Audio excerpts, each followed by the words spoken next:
What's up, everybody, and welcome to JFK Book Reviews, a division of the Lone Gunman podcast. I am Rob Clark. That's Joe Borelli. And today we'll be reviewing the book Accessories After the Fact by Sylvia Meagher, Sylvia Marr, Sylvia something. We've heard it done a lot of different ways. This book is very thin, Joe. I mean, Yeah. no, What's up with that? this is not the book. I'm joking. This is just a representation of the book because neither of us have a physical copy, but we've read it. I swear. So Sylvia Meagher, whatever you want to call her, published this book in 1967, Joe. And again in 1976 it was published, and again in 1992 it was published, and again in 2013 it was published, and maybe even sometime after that as well. But it was originally published by the Bobbs Merrill Company, who had an office in the school book depository. Fun fact. And I believe that's the company William Harvey went to work for when he left the CIA. Wow. I could just be talking out of my ass, though. You never know.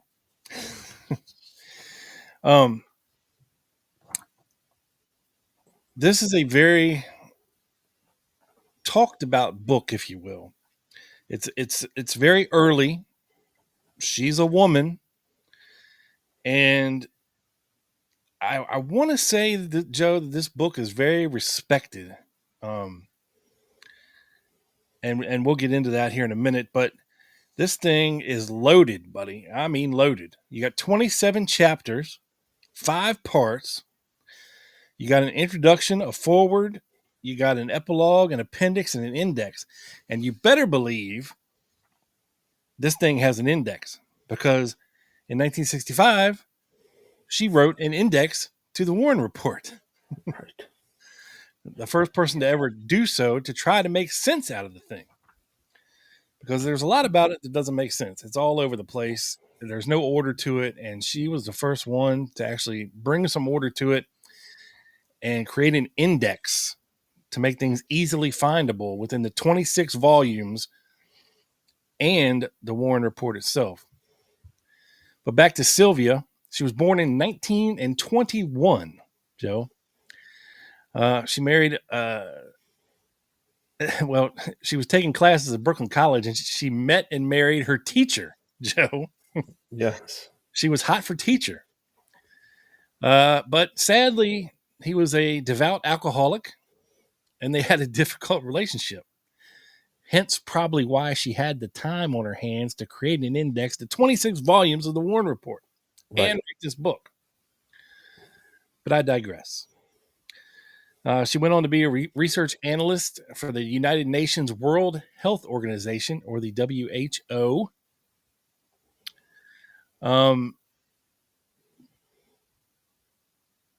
She was appalled at how many of the commission's statements were unsupportable or even completely contradicted.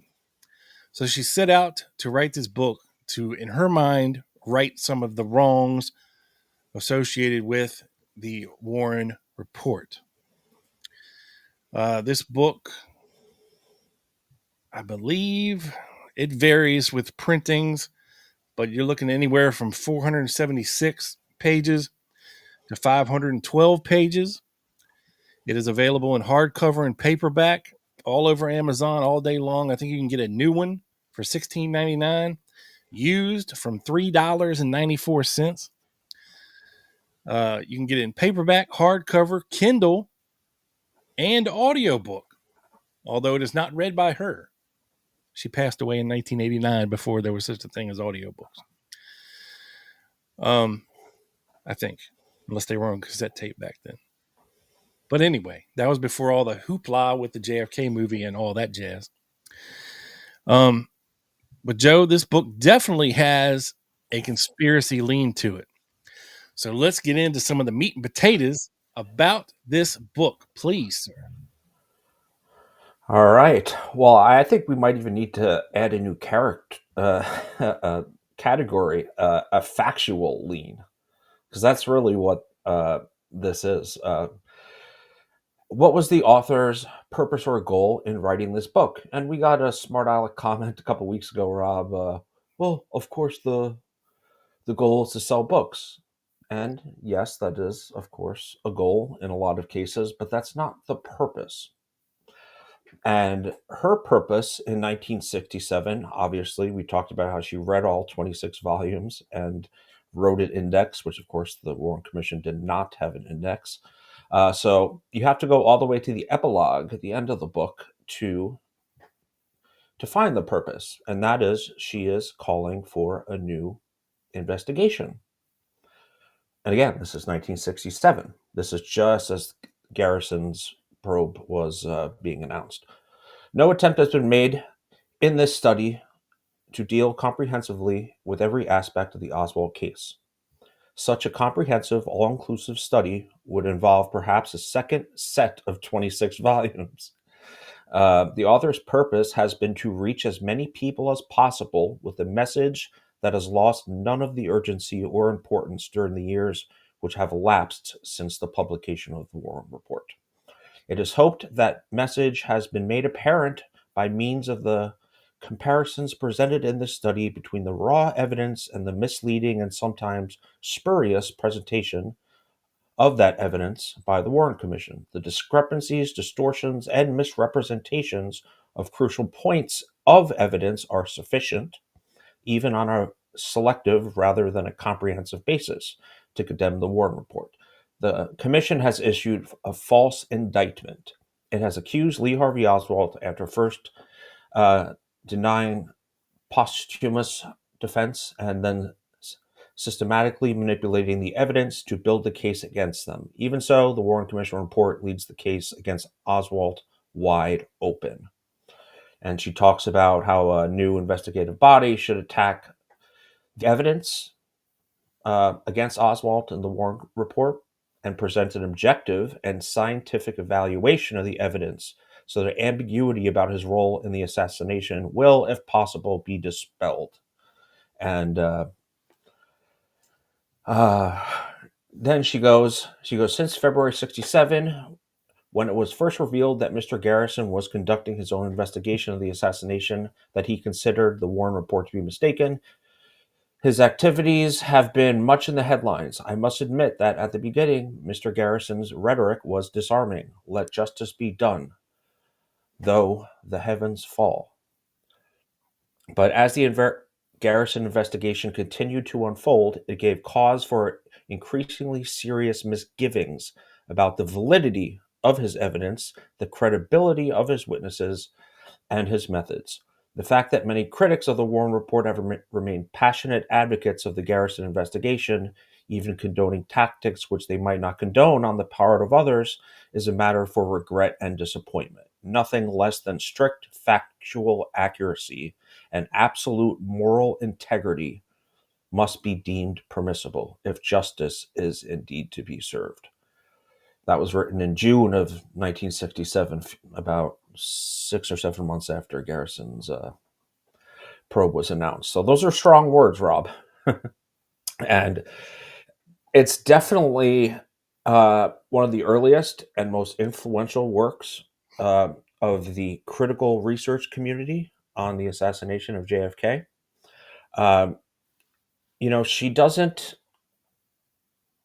She doesn't really try to go into who really killed Kennedy, but more about proving the inconsistencies um, of the official investigation, which of course was the Warren Commission.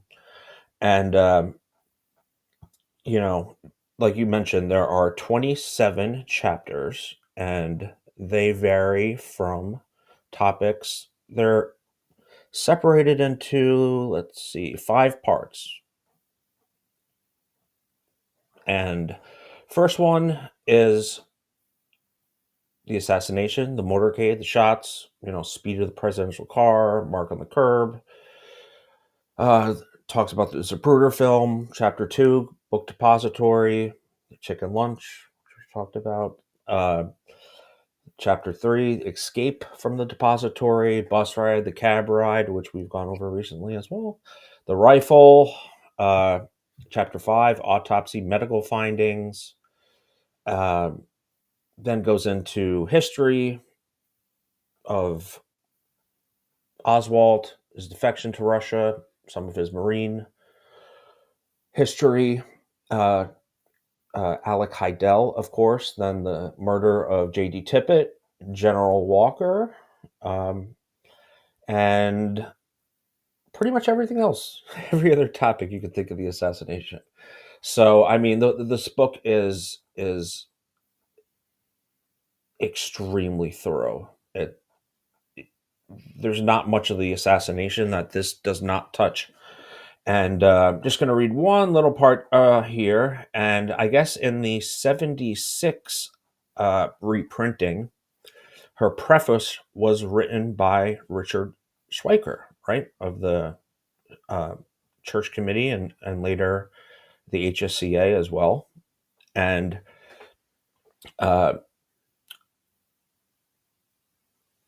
he said, if I could find it here, Senator Richard Schweiker, in his preface in writing I guess it's the 1976 reprinting, said the significance of this book cannot be overstated. It is by far the most meticulous and compelling indictment of the Warren Commission report. Through her painstaking attention to detail, Sylvia Meagher has exposed the gross inconsistencies between the Commission's final report and the 26 volumes of evidence it reviewed. Only one need read her passage on the appearance of the magic bullet at Parkland Hospital or the Oswald police lineup to appreciate the degree to which the report has been devastated. As this is written, I am investigating the effectiveness and truthfulness of United States intelligence agencies in investigating the assassination for the Warren Commission, where our inquiry will lead. Only time will tell whether a full-scale reopening of the entire assassination investigation will result is still uncertain. But one thing is clear, Sylvia Meagher's accessory after the fact was instrumental in finally causing a committee of Congress with full subpoena power, access to classified documents, and a working knowledge of the nuances of the FBI and CIA to take a second official look at what happened in Dallas in November 22nd, 1963. So, very strong words. So, let me throw it back to you, sir, and get your rating and thoughts. Thank you, Joe. Well, this book is called Accessories After the Fact. And who she is calling the accessories is the Warren Commission, the authorities, and the report. Meaning that they are culpable, not necessarily in the deed, but surely of the cover up and the obfuscation of the truth. Accessories after the fact. Now, I love the way that this book is written, Joe, because it's not a gotcha book like Mark Lane, where she's trying to provide, new witness testimony, new facts relevant to the case, different theories. No, this is not that kind of book. What this book does, and it's the first one to do so, is to point out blatantly many of the aspects of the assassination that there are problems with. And the way it is written, it's almost like she takes you through a thought experiment, Joe, kind of like we love to do on the show, right? Yeah. To where she leads you down a road, but she makes you think along the way. And then when you get there, you realize that she has a point. And of these, various aspects of the case that she talks about here, there are problems with and many inconsistencies, such as the chicken lunch, the shield of cartons, the short, bulky package, the sixth floor at noon. Who was on the sixth floor at noon? You got to go through that. They screwed up with the chicken lunch straight off the bat. The shield of cartons wasn't necessarily a shield at all. They were repairing the floor on the sixth floor. So they were stacking boxes up along the walls or close to the windows to make as much room on the floor as possible so that they could do the repairs. From to the bus ride, to the cab ride, things we do shows on to this very day, Joe. Yeah. There is so many inconsistencies. Talks about, the Mauser turning into a Carcano, the sling on the rifle being different than the one in the backyard photograph. Yeah. The medical evidence, the Heidel deal, the FBI, the many inconsistencies of Marina Oswald's testimony, and on and on and on.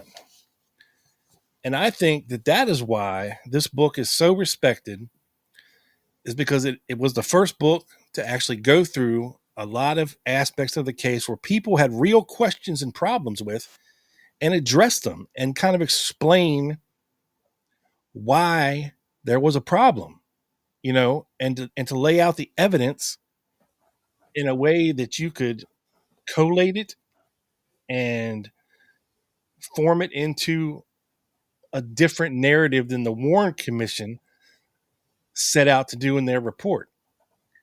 And there are many things in the report that are direct contradictions to what's in the 26 volumes. And she does a very good job of pointing all that out. Now, is this book perfect? No. Is it a victim of the time? Yes. And it was one of the very early books, Joe, 67. I mean, Jack Ruby had just died, or maybe, no, was he dead yet? I believe it was 67. It was 33 months after he shot. Yeah, maybe he died at the end of 67. But that hadn't even been wrapped up yet. Garrison was just starting his investigation when this book came out. And if Garrison was a smart man, he would have had a copy of this book in his back pocket at all times, because it gives him a blueprint for establishing reasonable doubt in the minds of a courtroom full of people when it comes to pointing out inconsistencies and discrepancies in the JFK assassination. Now, of course, Garrison wasn't exonerating Oswald. He was trying to prosecute guilty, in his mind, people. But you could still use this book as kind of a blueprint for that, by creating reasonable doubt in the minds of a jury that things weren't the way the official commission said they were. So with that being said, Joe,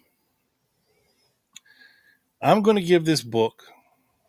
Now, she did get some things wrong, like the Betty Mooney McDonald thing. And there's probably a couple other things if you really dig deep, but that's one that jumped out at me.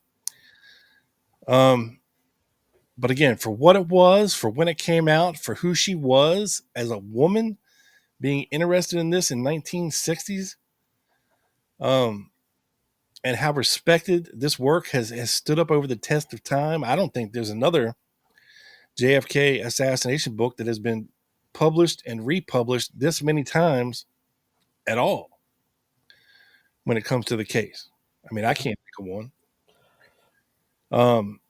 So with that being said, I'm going to give this book a very fair 9 guns up, Joseph. What about you? All right. Well, yeah, I mean, she obviously, to to go back to your comment on the writing style, some do consider it a little like dry and maybe scholarly, but relentlessly factual. Right? She rarely speculates. She just lines up the commission's own evidence and shows how it contradicts its own conclusions. Right? It's amazing in that way, and it is, regarded as one of the classics. Uh, like I mentioned, it her goal was to start a new official committee, uh, um, and it took a few years. But when you have Schweiker writing the preface and saying how this book is one of the one of the best and one of my key sources, you know it's good. And so, based on the time, which of course was 1967, and all she had to go off of was the Warren Commission and what it eventually accomplished, which was, I think this book did significantly help the push to create the HSCA. um, I can't give half numbers, so I'm going to round up. And I'm also going to give this book a 9 guns up. For the most part, it still holds the test of time, type of thing, I hear you. We're on the same page.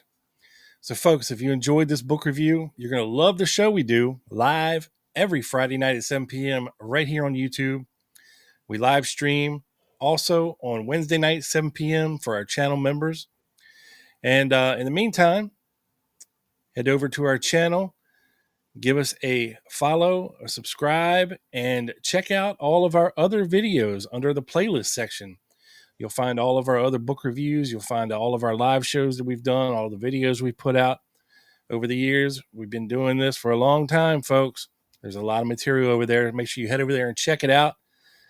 In the meantime, here's some suggestions if you're too lazy, to go check out our channel, wherever they are. I don't know. Anyway, that's it for us. And we'll see you next time. For Joe Borelli, I'm Rob Clark, and we are peacing out.